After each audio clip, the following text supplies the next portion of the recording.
बिस्मिल्लाहिर्रहमानिर्रहीम। इय्याका नअबुदु व इय्याका नस्तईन। अस्सलाम वालेकुम रहमतुल्लाहि व बरकातुहू। नाज़रीन, उम्मीद करता हूँ आप सब खैरियत से होंगे और आप लोगों की ज़िंदगी बहुत अच्छी गुजरी होगी। मैं हूँ अमाद मजीद और आप देख रहे हैं यूट्यूब चैनल। पाकिस्तान की तारीख का बड़ा दिन, बड़ा केस, अहम केस की समाअत और आज बड़ा फ़ैसला मुतवक्को है। फ़ैसला क्या आ सकता है वो आगे चलकर डिस्कस करता हूँ।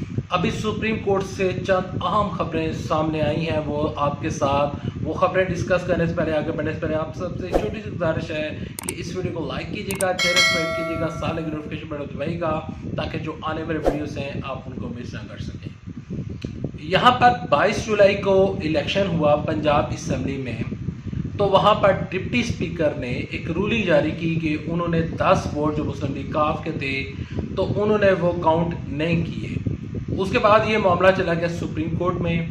सुप्रीम कोर्ट में 23 जुलाई को हेयरिंग हुई जो कि लाहौर रजिस्ट्री में हुई थी और दिन था हफ्ते का।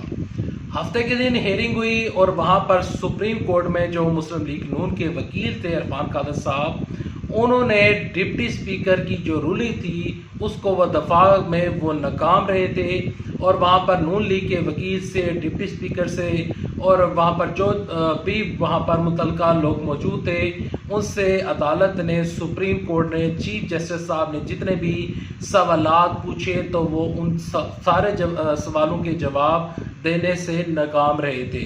तो सुप्रीम कोर्ट ने इस गुंजाइश के ऊपर कि अभी इरफान कादर की जो बकायदा तौर पर इनकी तैयारी पूरी नहीं है, क्योंकि उन्होंने कहा कि मुझे 2 घंटे पहले, उन्होंने कहा था कि 2 घंटे पहले मुझे इन लोगों ने हायर किया तो मेरी तैयारी मुकम्मल नहीं है। तो उस बुनियाद के ऊपर, उस रीज़न के ऊपर सुप्रीम कोर्ट ने 2 दिन का टाइम दिया था और कहा था कि मंडे को आए, और आज मंडे है, बड़ा दिन है, बड़ा फैसला मुतवक्को है और तमाम तर चीज़ें होने जा रही हैं। सुप्रीम कोर्ट से खबरें डिस्कस करते हैं। सुप्रीम कोर्ट से आम खबरें क्या सामने आई हैं। सबसे पहले और सबसे बड़ी खबर यह है कि सुप्रीम कोर्ट में इजाफी नफरी मंगवा ली गई है। सुप्रीम कोर्ट को बिल्कुल सील ही कर दिया गया है। जो पीटीआई के वर्कर्स हैं, पीएमएल नून के वर्कर्स हैं, पीडीएम के वर्कर्स हैं, जेयूएफ के बंदे हैं, तो वो सुप्रीम कोर्ट में नहीं जा सकते। दाखिली खारजी रास्ते जो है वो बंद कर दिए गए हैं। मीडिया के चंद लोग जा सकते हैं, जो सुप्रीम कोर्ट रिपोर्टर्स हैं वो जा सकते हैं। इसके अलावा वकला जा सकते हैं, मुतलका जो इस केस से लोग जुड़े हुए हैं वो लोग जा सकते हैं। कोई भी तीसरे बंदे को जाने की इजाज़त नहीं है। और एक और बड़ी खबर यह है कि आज चौधरी शुजात हुसैन, जिनकी खत की बुनियाद के ऊपर यह तमाम तर मामला लटक गया है, तो आज चौधरी शुजात हुसैन पेश होंगे और अपना मौक़िफ़ देंगे। चौधरी शुजात जो कि मुस्लिम लीग काफ के हेड हैं, इस पार्टी के हेड हैं, तो वो अपना जाकर मौक़िफ़ पेश करेंगे कि मैंने ये क्यों अदायत जारी की और मैंने ये क्यों खत लिखा। क्योंकि डिप्टी स्पीकर ने यह कहा था कि मेरी 3 दफ़ा फ़ोन के ऊपर बातचीत हुई और मुझे ये बाकायदा तौर पर कहा गया था कि आपने इनके वोट काउंट नहीं करने। अब चौधरी शुजात हुसैन जो है सुप्रीम कोर्ट के सामने पेश होंगे और अपना मौक़िफ़ रखेंगे। इत्तेज़ाज़ अहसन साहब कहते हैं कि सुप्रीम कोर्ट के सामने चौधरी शुजात हुसैन जो मर्जी मौक़िफ़ रखें, लेकिन सुप्रीम कोर्ट ने साजिद भट्टी जो कि पार्लिमानी कमेटी के इस टाइम हेड हैं, तो वो जो हेड हैं उनका जो हुक्म था, जो उनके मिनट्स थे, जो उन्होंने अदायत जारी की थी, सुप्रीम कोर्ट ने उसी चीज़ को देखना है।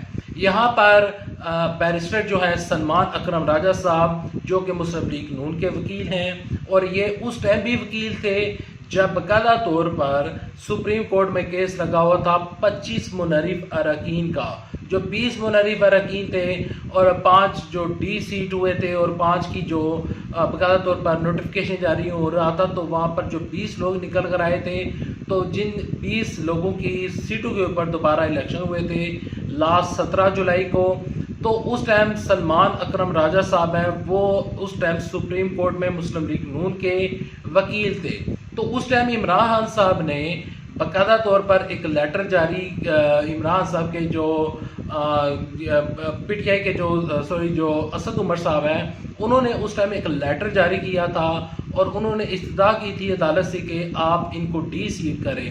तो उस टाइम अदालत में जब ये तमाम चीज़ें चली थी तो सलमान अकरम राजा साहब ने कहा है कि हमने क़ादा तौर पर असद उमर से पूछा तो असद उमर ने कहा कि ये मैं वो चीज़ आपके सामने ला रहा हूँ जो कि हमारी पार्लिमानी कमेटी ने बाकायदा तौर पर हदायत जारी की थी। वो कहते हैं कि ये इमरान खान साहब की हदायत नहीं थी, ये इमरान साहब का लेटर नहीं था, ये इमरान खान साहब की रिक्वेस्ट नहीं थी। तो उस बुनियाद के ऊपर के पार्लिमानी कमेटी के बुनियाद के ऊपर और उस फैसले की बुनियाद के ऊपर, उस मिनट्स की बुनियाद के ऊपर बाकायदा तौर पर 20 लोगों को डी सीट कर दिया गया था और वहाँ पर ज़िमनी इंतखाबात हुए थे।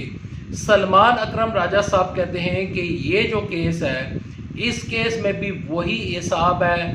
तो जो मुस्लिम लीग काफ के यहाँ पर चौधरी शुजात हुसैन हैं, वो पार्टी के हेड हैं, वो पार्लिमानी कमेटी के हेड नहीं है। तो इस बुनियाद के ऊपर ये केस कमज़ोर है, इनकी दलीलें कमज़ोर हैं, ये अदालत को सेटिस्फाई नहीं कर पाएंगे। और दूसरी जानब एतजाज़ अज़हर साहब भी ऐसा कहते हैं, अली ज़फ़र साहब भी ऐसा ही कह रहे हैं कि ये तमाम चीज़ें जो हैं वो इसी तरीके के साथ होंगी। और जितने भी मेरे माहिर कानून को पढ़ा है, मैंने जितनी भी इनके एक एक पॉइंट के ऊपर रिसर्च की है, तो उससे ये पता चलता है कि ये ओपन एंड शट केस है। 20-30 मिनट में ये फ़ैसला हो सकता था, लेकिन अदालत ने सिर्फ इस बुनियाद के ऊपर कि इरफान कादर की अभी बाकायदा तौर पर उनको यानी कि उन्होंने एक मौका दिया कि आप जाए प्रैक्टिस कर लें। और आज की खबर ये है कि सुप्रीम कोर्ट में पीपल्स पार्टी के सीनियर वकील फारूक एच नाइक साहब भी सुप्रीम कोर्ट में पेश होंगे।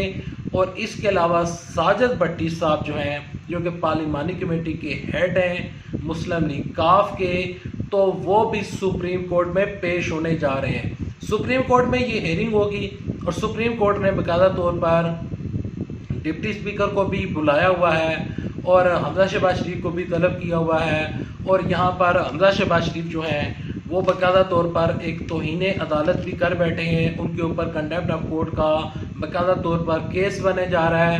अज़हर सिद्दीक साहब ने बाकायदा तौर पर अपने ट्विटर के ऊपर ट्वीट करते हुए लिखा कि कल एक बाकायदा तौर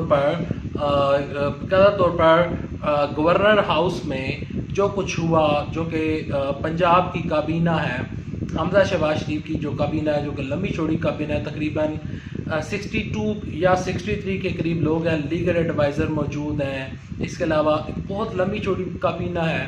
तो वो जो लंबी चौड़ी काबीना है, वो काबीना उस टाइम मुंतखब की गई, उनको उस टाइम हलफ उठवाए गए जब अदालत ने हमजा शहबाज शरीफ को कहा था कि आप एक ट्रस्टी वज़ीर आला पंजाब हैं।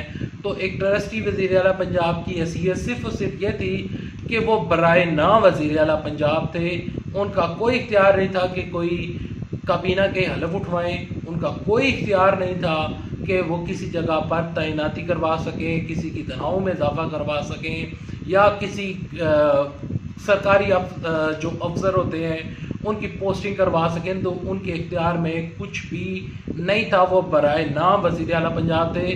अदालत ने, सुप्रीम कोर्ट ने यह कहा था कि हमजा शहबाज शरीफ को इस वजह से अबूरी वज़ीर आला बना रहे हैं क्योंकि हम सूबे को गवर्नर से बिल्कुल भी यहाँ पर महरूम नहीं करना चाहते, सूबे की नुमाइंदगी करने वाला कोई शख्स होना चाहिए। तो उन्होंने सिर्फ 36 घंटे का वज़ीर आला पंजाब बनाया था, अबूरी वज़ीर आला पंजाब बनाया था। आज की जो रूलिंग जो डिप्टी स्पीकर ने जो रूलिंग दी थी, उस केस की समाअत दिन 1 बजे होगी और ये जो समाअत होगी, जो मैंने पॉइंट आपके साथ डिस्कस किए हैं और जो मैंने तमाम चीज़ें डिस्कस की हैं, तो इससे बज़ाहिर ये लगता है, और नून लीग की जो बुखलाहट है, मुसलसल जो लार्जर बेंच का मुतालबा किया जा रहा है, तो उस बुखलाहट से ये लगता है कि नून लीग के पास अदालत को मुतमिन करने के लिए कोई चीज़ मौजूद नहीं है। और यहाँ पर एक और भी बड़ी इंटरेस्टिंग चीज़ सामने आई है कि सुप्रीम कोर्ट के जो यहाँ पर सदर हैं बार एसोसिएशन एहसन भवन साहब जो हैं, तो उनकी जानिब से मुतालबा किया गया था कि फुल बेंच कोर्ट बनाया जाए।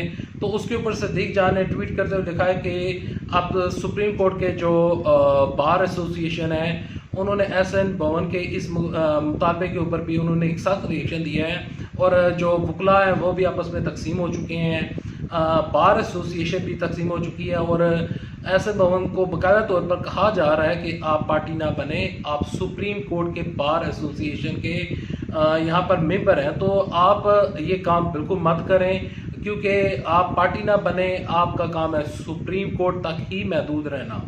या तो आप पार्टी बन जाए, या तो आप या वकील बन जाए, या फिर आप बाकायदा तौर पर किसी पार्टी को ज्वाइन कर लें। तो यहाँ पर एतजाज़ साहब के ऊपर भी कुछ मुस्लिम पीपल्स पार्टी के जो लोग हैं वो नाराज़ नज़र आ रहे हैं क्योंकि एतजाज़ साहब ने सच बोला था कि ये केस जो है वो यानी कि पीडीएम हार चुकी है, तो उसके ऊपर भी लोग एतराज़ कर रहे हैं। वो कह रहे हैं कि एतजाज़ साहब आप इस तरह करें, तहरीक इंसाफ को ही ज्वाइन कर लें। तो मामलात जो है वो मुझे पीडीएम के हक़ में जाते हुए नज़र नहीं आ रहे और ये ओपन एंड शट केस है।